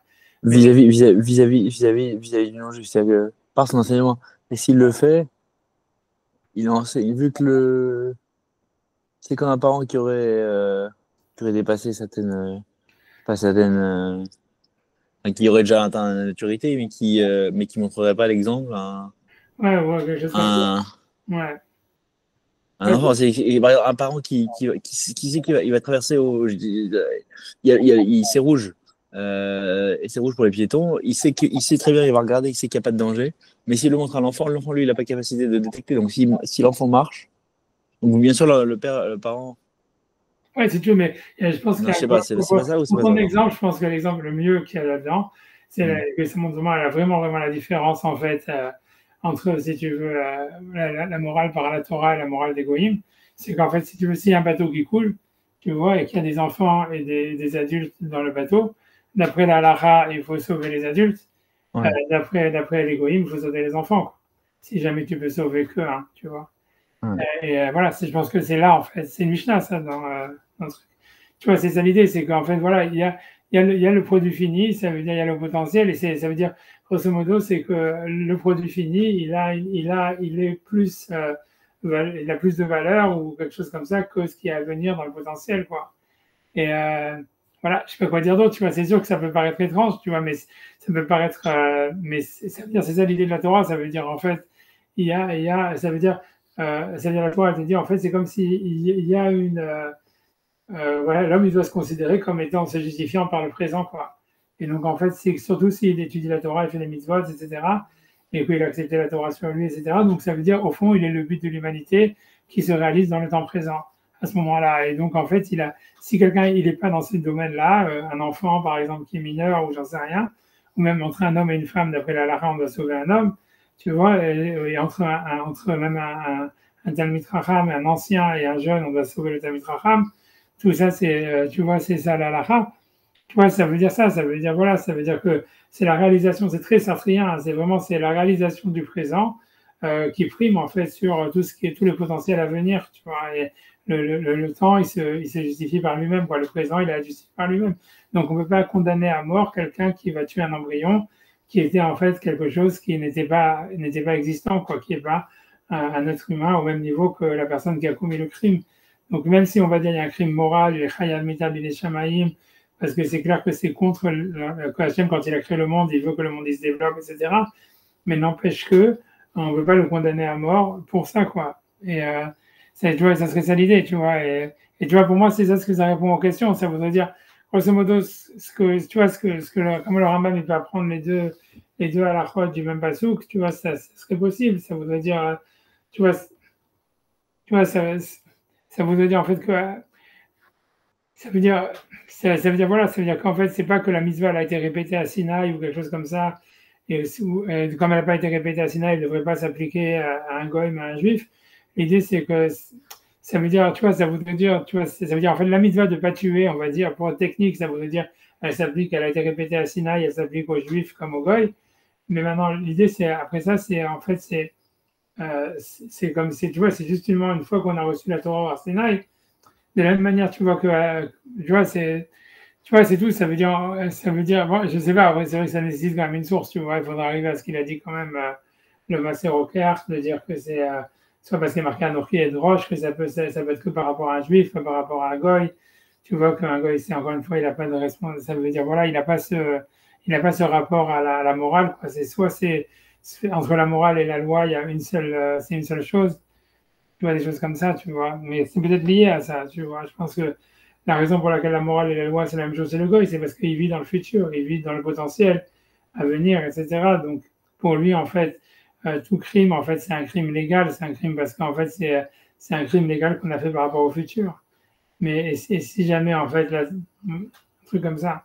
Mais alors que pour un juif, comme il est en fait dans le présent, donc toute faute qui serait en fait liée à ce futur à venir, à la conquête de la terre et tout ça, c'est une faute morale, mais et c'est Hachem doit le punir s'il y a lieu de le punir, mais c'est pas en fait c'est pas quelque chose qui permettrait en fait de le punir par le Beddin, quoi, un truc comme ça. Mais c'est vrai, ça répond pas techniquement vraiment bien aux questions que j'ai posées, quoi. Ça explique moi ce que je veux dire, par exemple, pour l'histoire de Kimé Beder Abamine, c'est parce que le Nodabi Yehuda dit ouais, c'est sûr que les Juifs, c'est pas quelque chose qui a été permis au Israël, ça veut dire c'est interdit de tuer un embryon, de tuer tout ça, il s'applique aux Juifs. C'est pour ça que le Rambam dit qu'il est Hayav Mita Bidei Shamaim, mais ce que je veux dire, c'est ce Chiyuv Mita Bidei Shamaim, c'est pas un Chiyuv Mita Bidei Shamaim qui l'exempterait, par exemple, de payer la valeur des embryons, comme le cas de celui qui mange un sandwich à Yom Kippour.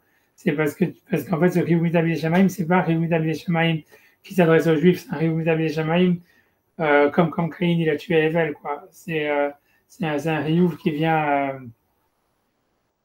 c'est un Chiyuv qui vient du fait qu'on est goy, quoi, du fait qu'on a une responsabilité en tant que goy à l'univers. Ça veut dire on est aussi des goy.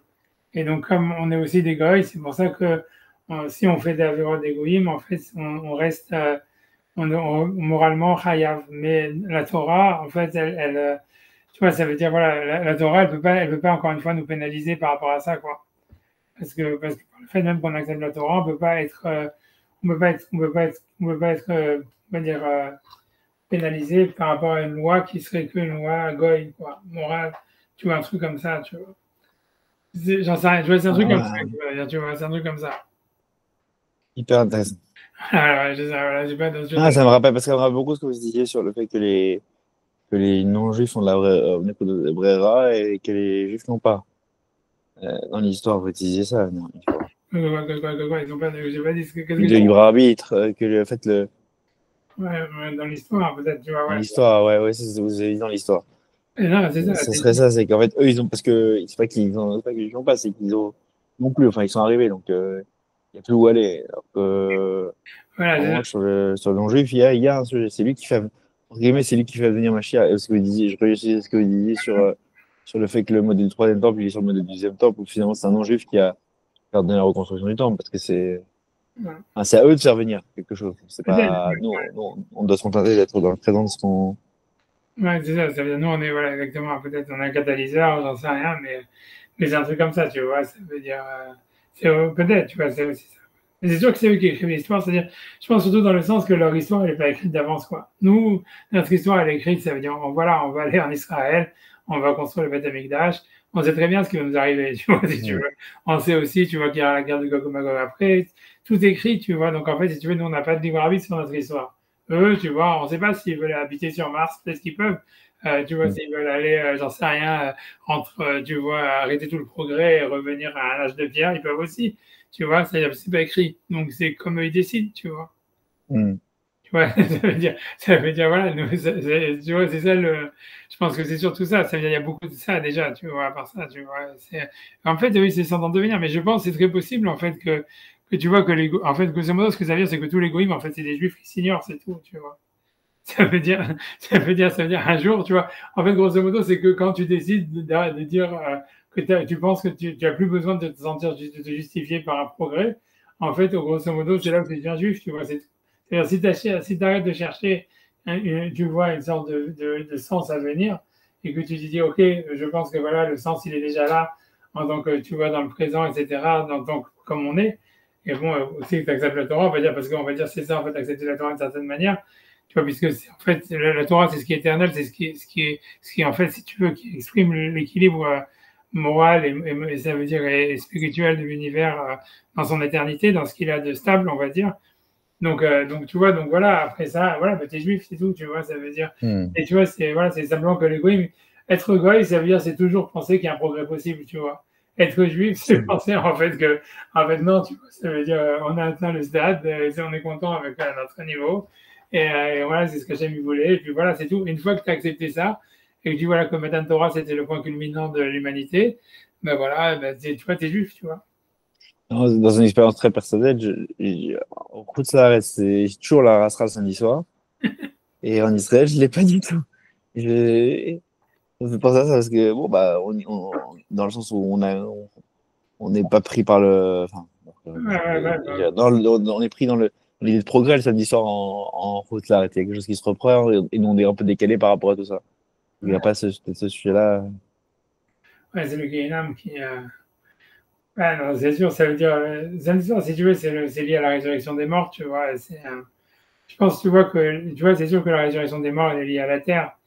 Et tu vois, parce qu'on renaît de la terre. Et je pense, tu vois, tu vois, je pense, ouais, tu vois, je pense que ça veut dire que voilà, que même si c'est samedi soir, tu vois, c'est dans la résurrection des morts, je pense, voilà, il y a une rupture, quoi, grosso modo. Et grosso modo, en fait, on a l'impression, tu vois, qu'en route à l'arrêt, tous les niveaux que tu peux atteindre spirituellement, c'est toujours dans la rupture. Parce Mm. que tu es déconnecté de la terre. Et je pense que, tu vois, quand on est à Israël, tu peux vivre la résurrection des morts comme une continuation de la vie précédente, si tu veux. Parce que l'idée, c'est qu'Hachem, il est Mechayem Etim, tu vois, l'idée, c'est que à chaque instant, on est ressuscité, tu comprends. Mm. Mais l'idée, tu vois, donc c'est pour ça qu'il faut. Tu vois, c'est quelque chose de difficile, tu vois, cette histoire-là. Tu vois, c'est pour ça que c'est lié à la Kedat Yitzhak, à la relation à la mère et tout ça, etc.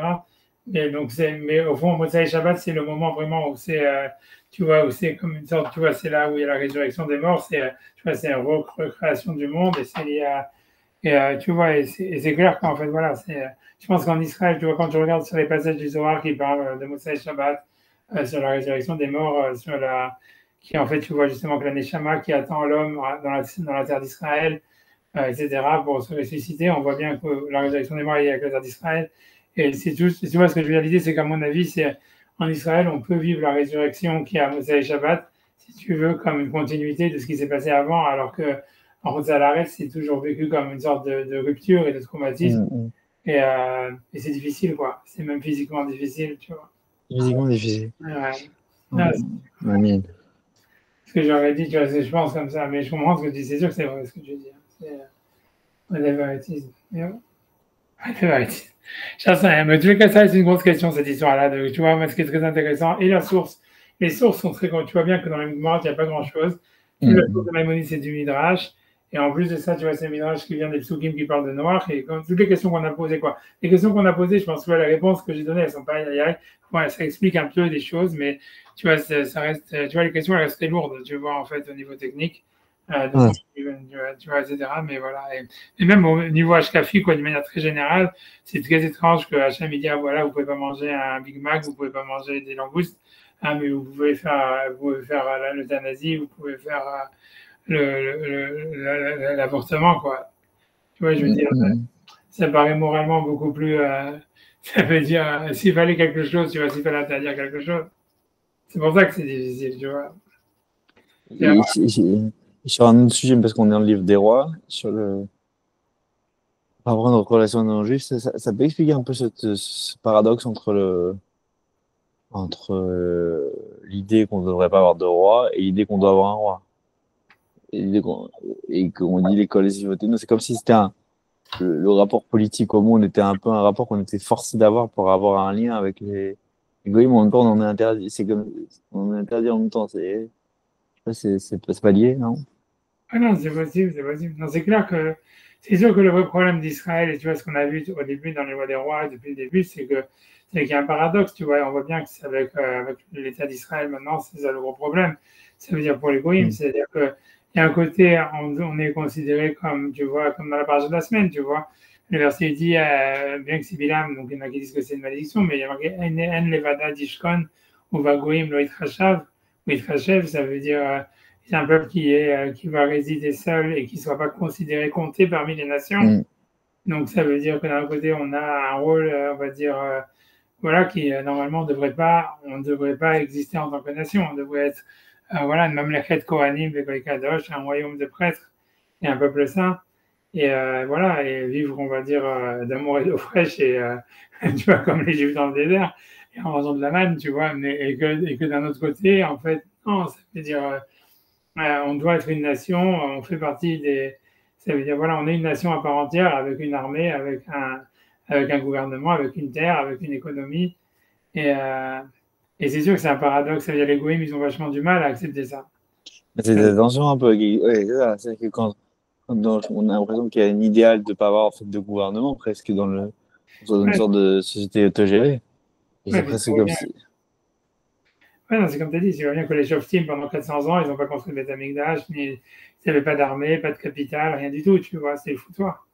Et on voit bien que si ça a duré pendant 400 ans comme ça, avec tous les juges qu'il y a eu, comme Yoshua et plein d'autres, tu vois qu'ils n'étaient pas des petits, quoi. Ça veut dire, même quand Shmuel, voilà, dans la partie de la semaine dernière, dans l'Aftara, tu vois, et on lui demande de mettre un roi et il ne veut pas mettre un roi. Donc voilà, donc ça veut dire, tu vois, ça veut dire que, comme je dis, il y a une idée comme ça qu'a priori, il y a l'idée de ne pas avoir de pays, tu vois, de ne pas avoir d'économie, de ne pas avoir, tu vois, de vivre comme ça dans une relation presque miraculeuse, dans une relation. Ouais, rapport présente, quoi.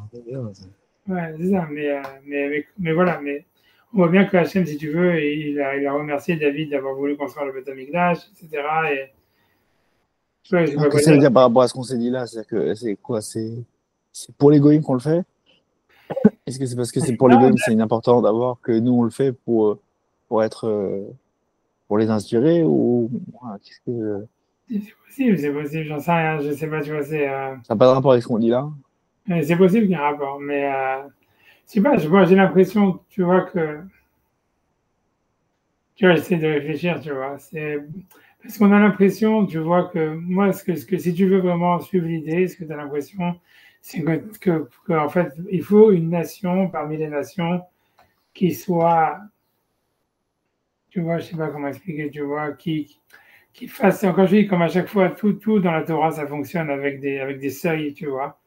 Comme tu vois, entre les lettres, on te dit, c'est le seuil entre le matériel et le spirituel. Tout, tu vois, ça veut dire, on te dit, voilà, les choses, elles sont séparées, mais elles sont liées, elles sont articulées les unes dans les autres, ou avec les autres, sans être confondues. Et je pense, tu vois, que l'idée du rôle d'Israël, c'est qu'il y a besoin d'une nation qui soit, tu vois, ça veut dire qu'Israël, ça soit un seuil en tant que nation, qui soit entre, tu vois, la nation normale, matérielle, et une nation spirituelle. Et que, voilà, il y a besoin d'une nation comme ça qui fasse le lien avec Hachem, quoi. Et elle peut Le le faire. critère, quoi, c'est dans les sirops, c'est un peu ça. Voilà, c'est ça, un truc comme ça. Parce que j'aurais dit, parce qu'on voit David Ameller, c'est ça, etc. Et tu vois ça, tu vois que David Ameller, c'est la personne quand même la plus, on va dire, universelle qu'il y a eu. Je veux dire, tu vois, les goïms, ils n'arrêtent pas de lire des psaumes, les Arabes aussi, tout ça, tu vois, ça veut dire, tu vois, même dans la littérature, après, même quand ils ont abandonné Hachem, si tu veux, les goïms, ils ont pas abandonné David, quoi. Hein. Quand tu regardes, tu vois, toute la littérature moderne, elle est vachement basée sur les psaumes, même des auteurs non religieux, tu vois. Parce que si tu veux, ça veut dire, voilà quoi, il y a quelque chose en lui, tu vois, d'hyper universel, tu vois, mais en même temps hyper juif, tu vois, tu vois, ça veut dire, voilà, voilà, hyper juif, quoi, je sais pas quoi dire d'autre.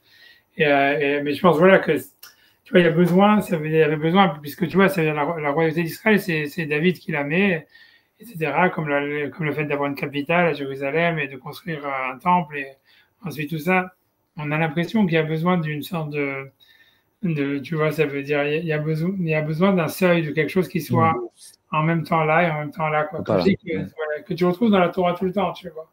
Parce que tout fonctionne comme ça dans la Torah. On te dit, voilà, Shabbat c'est Men ou la Baba, c'est une connexion entre le Lamazé ou la Baba. On te dit le sang, par exemple, d'un animal, c'est le Nefesh. Tu vois, c'est pour ça qu'il a aspergé sur l'autel, mais on ne peut pas le manger. Tu vois, c'est la connexion entre le spirituel et le matériel, bien que le sang, c'est un objet physique.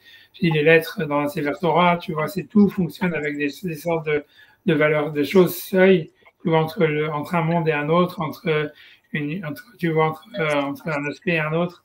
C'est pas, tu vois, ça veut dire que c'est comme si c'est différentes choses, mais elles sont toujours articulées sur quelque chose qui est un seuil, quoi. Et si tu veux, dans la Kabbalah, justement, la sphère de Malchut et de Keter, c'est ça, quoi. C'est le dernier niveau d'un monde qui devient le premier du monde d'en dessous, quoi. Ouais. Et c'est où c'est l'articulation et c'est à peu près ça, tu vois. Donc j'ai l'impression que c'est ça l'idée. Ça voudrait dire, tu vois, il faut une nation qui soit en même temps une nation et pas une nation, quoi, pour justement donner un sens à toutes les nations du monde, quoi. Un truc comme ça. Tu vois, voilà.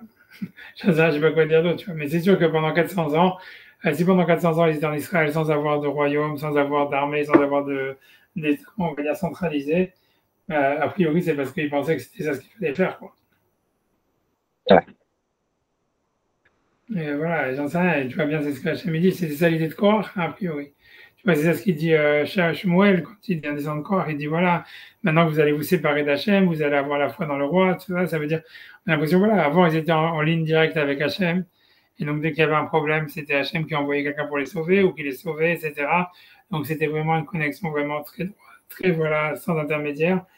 Si tu commences à avoir un royaume avec une armée et tout ça, etc., voilà, ça veut dire que ça devient a priori beaucoup moins. Ça devient une connexion voilà, qui devient maintenant tributaire d'intermédiaires, etc. Ah, on le Et, voit, hein, le... voilà, tu vois, ça. aujourd'hui, c'est plus facile de le voir. Ouais, Ça rapport en même temps, toujours ambivalent entre. ouais, c'est ça. Mais bon, d'un côté, c'est ce qu'Hachem il veut, tu vois. Ça veut dire l'idée, on a l'impression, tu vois, c'est toute la vie, c'est comme ça. Tu Ouais, la question, c'est est-ce qu'il le veut pour nous? Ouais, ce que j'ai l'impression de ce que Olivier, le ridouche un peu que je prenais, c'est pas qu'il le veut tant pour nous qu'il le veut plus pour les autres. vois. Ouais, on voit bien, tu vois, parce que Ok. tu vois, tous ces psukim qui n'arrêtent pas de dire ça. Tu vois, même quand Shlomo, il fait la balle, il fait l'inauguration du Beth Amikdash, il le fait spécialement pour les goïms. Tu vois, en disant, voilà, que tout goy qui viendra faire la tefila, sa prière soit acceptée, alors que pour un juif, il met plein de conditions, etc. Donc on voit bien qu'en fait, si tu veux, c'était un rôle, la suite de tous les palais qu'il a fait, tous les mariages qu'il a fait, a priori, c'était pour que tous les goïms, ils aient un pied à terre à Jérusalem et que ce soit une ville internationale, tu vois. Et c'était pas pour l'argent qu'il faisait ça, parce que Israël, à ce moment-là, il était très riche. C'était en fait parce qu'il voulait, justement, comme tu dis, c'était ça le rôle. C'était d'être une métropoline, tu vois, pour toutes les nations, comme une métropolis, c'est ce qui est marqué dans le Midrash, et dans les termes messianiques, ce serait comme ça. C'est pour ça, normalement, Jérusalem, ça devrait être une ville internationale, tu vois, c'est pas faux de penser ça, tu Ouais, vois. bien sûr, je suis d'accord. Mais voilà, mais c'est sûr que, comme tu dis, c'est pour l'égoïsme, c'est pour tout ça. Maintenant, voilà, après, tu vois, voilà, comment les choses, elles se font, comment truc, c'est Hachem qui décide, et c'est aussi l'égoïsme qui décide. C'est pas qui décide, mais c'est Hachem, évidemment, Hachem, il doit faire venir le Mashiach, donc voilà, je veux dire, Ouais, c'est ouais, c'est tout, tu vois, on ne sait pas qu'on doit croire au nationalisme, c'est on est forcé de l'adopter, quoi. voilà, c'est ça, c'est exactement ça, à mon On avis. on doit pas c'est un bon exemple avec Jérusalem, c'est qu'on ne doit pas avoir de gava sur Jérusalem, c'est notre. Oui, je peux comprendre que c'est. À la base, On doit l'avoir pour la connecter avec l'ensemble du monde, quoi. ouais, non, c'est exactement ça, ouais, c'est sûr. Non, c'est ça, c'est exactement ça. On voit, tu vois bien, quand tu regardes tous les psukim, c'est comme ça, tu vois, on dit, voilà, les gens vont venir. Que bien, même le fait que les Juifs fassent des fêtes de pèlerinage, c'était à la base pour montrer un exemple au Goyim, tu vois, qu'eux aussi viennent, etc., et pour que ça leur fasse, tu vois, c'est ça l'idée, tu vois. Et Rav, moi, si vous avez encore 5 minutes, juste 3 minutes, même, d'un point de vue halachique, je sais pas, il discute de. Non, je me demandais quel est le rapport avec d'un point de vue halachique, pas d'un point de vue de ce que c'est Ishmael, mais vraiment d'un point de vue halachique sur comment des non-juifs, on doit, en tout cas des nés Ishmael qui ont la Mila et qui sont pas. Est-ce qu'il faut les garer Shota ou est-ce que, je sais pas, il parle d'un nouveau modèle qui serait d'avoir les chers, c'est-à-dire d'avoir des émirats, c'est-à-dire des villes qui s'auto-géreraient, pas d'avoir un pays, mais d'avoir comme ça, ou des villes qui ne seraient pas séparées d'Israël, mais qui seraient autogérées par les Arabes. Est-ce que c'est quelque chose qui serait pas plus à la Je sais pas, je me souviens à Vodazara qui avait l'idée que des goïms ne devaient pas faire des quartiers. C'est un Mais ça veut dire, problème. a priori, ça veut dire ce qui sépare le plus aux musulmans, c'est le statut de Gartosham. Tu vois que le Gartosham, c'est justement celui qui accepte les 7 mitzvot noirs et qu'on le laisse habiter en Israël et qu'on a une mitzvah, comme on a vu, lui donner la zaka, etc. Donc il y a un statut. Donc ça veut dire, a priori, les musulmans, c'est dans ce statut-là qu'ils rentrent. Tu vois. Ok. A priori, tu vois, voilà, ouais, c'est tout. À mon avis, c'est très simple. Hein. Ça, voilà, ça veut dire, voilà, c'est le statut. A priori, ils ont le statut de garde-chasse. Après, on a vu Ouais, que le Rambam dit qu'il faut être Mekabel de Beddin, que le Ravad il pensait que c'était pas la peine, que c'était de même Gartosham, c'était pas le Beddin d'Israël qui devait les accepter. Tout ça, c'est des technicalités, si tu veux. Mais a priori, tu vois, c'est là-dedans que ça rentre, tu vois. et est-ce qu'ils peuvent constituer des villes en eux? Tu vois, a priori, ça veut dire, il y a pas, on voit pas, ça veut dire, on voit pas qu'il y avait ça veut dire qu'il y avait un problème là-dedans, si tu veux, tu vois, puisqu'il y avait les Givonim, les machins, ça veut dire, on a l'impression que justement, tous ces peuples qui avaient le statut de Gartoshab, ils étaient dans des régions où ils étaient majoritaires. On a l'impression comme ça quand tu regardes les histoires. Tu vois, on te dit, voilà, parce qu'ils habitaient dans telle et telle région, ils étaient dans tel et tel truc, etc. Donc, voilà, donc ça a l'air que c'était comme ça. Maintenant, après, le problème, c'est la sécurité, c'est ça l'histoire, tu vois. Mais bon, voilà. Turco Damim, s'ils font Turco Damim, ils sont même capables Voilà, quoi. c'est d'accord, voilà. Après ça, tu vois, le statut halachique, ça serait là-dedans. Est-ce que, Ah, ok, intéressant. tu vois, après, il y a Rachid que lui, il pense qu'il suffit qu'ils acceptent de ne pas faire la faute d'Azara, c'est pas la peine d'accepter chez Hamza Benor. Il y a plein d'avis, en fait, sur le statut du Gartocha. A priori, tu vois, c'est le Rambam, mais la plupart des autorités disent qu'ils doivent accepter chez Hamza Benor. Maintenant, donc ça veut dire accepter de ne pas tuer, etc. Maintenant, il y a Rachid que, à mon avis, c'est un Da'at Yachid, que lui, il pense qu'ils acceptent, il suffit d'accepter de ne pas faire la faute d'Azara et c'est tout, tu vois. Ok. Mais bon, mais tout ça, voilà, mais ça serait ça le statut. Après, encore une fois, est-ce qu'ils le font, est-ce qu'ils le font pas, est-ce que truc. Tu vois ce que je te dis, voilà, ça serait ça, mais ça existe, ça existait dans l'histoire et c'est pas interdit, tu vois. Ça veut dire le problème, il est simplement, voilà, c'est ça, c'est tant qu'eux ils acceptent au principe déjà de pas faire la voie d'Azara, mais si on veut dire comme le Rambam, Shem Noir, a priori c'est ça la vie à tenir. Voilà. Après ça, il faut qu'ils acceptent aussi que, selon ce que dit le Rambam, tout ça, que les Juifs ils soient capables, en tous les cas, d'implémenter ça. Ça veut dire que, pas simplement on accepte et puis c'est tout. C'est que si jamais, en fait, vous transgressez, il y a un bête-din juif qui peut vous juger parce que vous avez transgressé, quoi. C'est ça l'idée. Manière. Très, très intéressant. C'est ce qu'on a fait ensemble, hein, tous ces halachot, on les a vus il n'y a pas longtemps. Ouais. Ok. Ouais. Ah ouais. Ouais, je te laisse tranquille, l'école, tout, mais que des bonnes choses. Et... Merci beaucoup. Voilà. La caméra, là, il a tov. On se retrouve. Bonne journée. Shabbat shalom. Bye bye. Ouais.